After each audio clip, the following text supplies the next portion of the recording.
Hi everyone. The Road Not Taken by Robert Frost is a beautiful poem about the choices that we make in life. I was introduced to this poem when I was in class 9th as a part of my school curriculum, and this poem has stayed with me since then, and I think it is going to stay with me for my life. See, the main intention of this channel is to improve English. So first we are going to learn how to recite a poem. I want you to recite this poem along with me, and once we are done reciting the entire poem, we'll proceed with understanding its meaning. Two roads diverged in a yellow wood, and sorry I could not travel both. And be one traveler long I stood, and looked down as far as I could to where it bent in the undergrowth. Then took the other as just as fair, and having perhaps the better claim, because it was grassy and wanted wear. Though as for that, the passing there had borne them really about the same, and both that morning equally lay in leaves no step had trodden black. Oh, I kept the first for another day. Yet knowing how way leads on to way, I doubted if I should ever come back. I shall be telling this with a sigh, somewhere ages and ages hence, two roads diverged in a wood, and I took the one less traveled by, and that has made all the difference. So, I hope you enjoyed reciting the poem. Let's proceed with its meaning. Now, see, in the first stanza, you see that how the poet is referring the word yellow road. What do we mean by yellow road? If I ask you to imagine a forest which is yellow, that means we are talking most probably about the autumn season, because it's the autumn when the leaves turn yellow and we can see a forest yellow, right? So that is the only way that we can have a yellow road. So you see how poets actually end up playing with words. So what the poet is trying to say in the first stanza is that a poet is standing at one place and he's observing two different roads, and he's saying that the two roads are diverging on different paths, and he's just observing it, that where each road is leading to, and he is having a deep observation. So see, if we try to understand it and relate it with our real life, we all will be able to associate with the poet.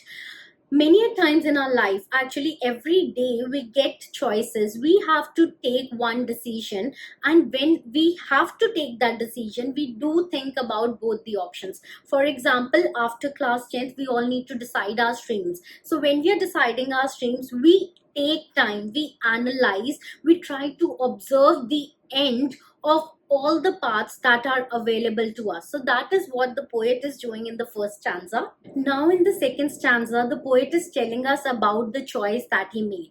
So, the poet is saying that after observing, he took the one which was appealing more to him. And why it was appealing more to him? Because it was the one less traveled by. And how we are able to understand that the road is less traveled? Because he is using the word that it was grassy and was requiring what? Wear. So, when do we say that the road is grassy?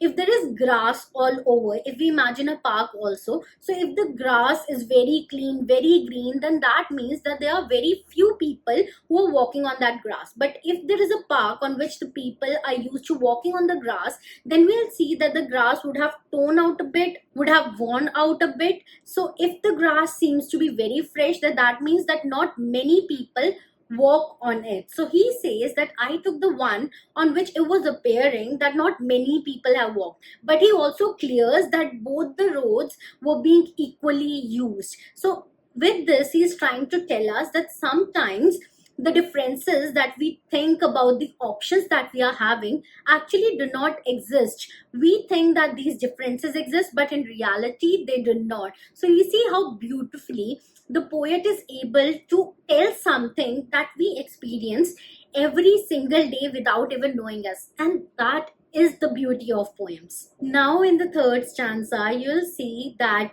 the poet is telling us that the morning when he is making the decision, he is able to see that both the roads are equally covered with grass. That means that both the roads have not been used much, but he picks up one road and leaves the other, and convinces his brain that maybe he'll come here some other day. And he says that I'm picking the second road, but I'm not leaving the first one. I'll be coming back to this road. But somewhere he knows, and he's saying that I don't know if I'll ever be able to come back and check the first road, because once we take one decision leads to another. And this is what happens in life, right? So if after 10th you ended up taking arts, then you can't say after 10 years that now I want to be a doctor, even if you want to be, right?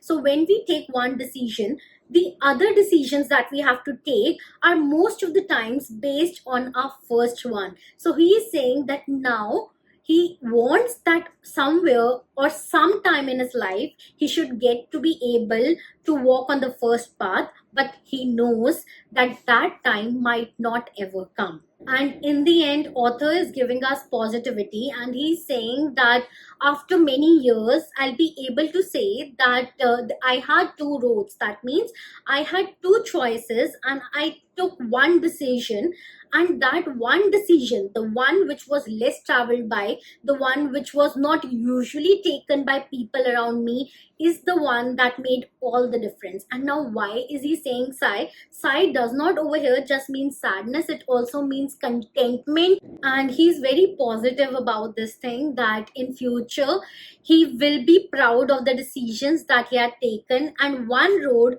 will always be the one that he did not take. So this is what the poem meant. I hope you were able to understand something from it, and you were able to associate it with your life. And if you are on the verge of making a decision, please know that you're not alone. Every time people will have choice, everybody has choices, and we have to pick one. We cannot have the entire world with us. We have to leave a certain things, and we have to opt for some things. In order to get something, we have to get rid of the other thing, and that is a universal phenomena. So you see how beautifully poem explained us something so deep. And this is actually in the syllabus of class 9, and at that time we don't understand it too properly, but when we grow up we are able to associate more with such deep talks. And I hope you had a great time reciting the poem and understanding the poem. And yes, if you liked it, please don't forget to hit the subscribe button and to leave your comments about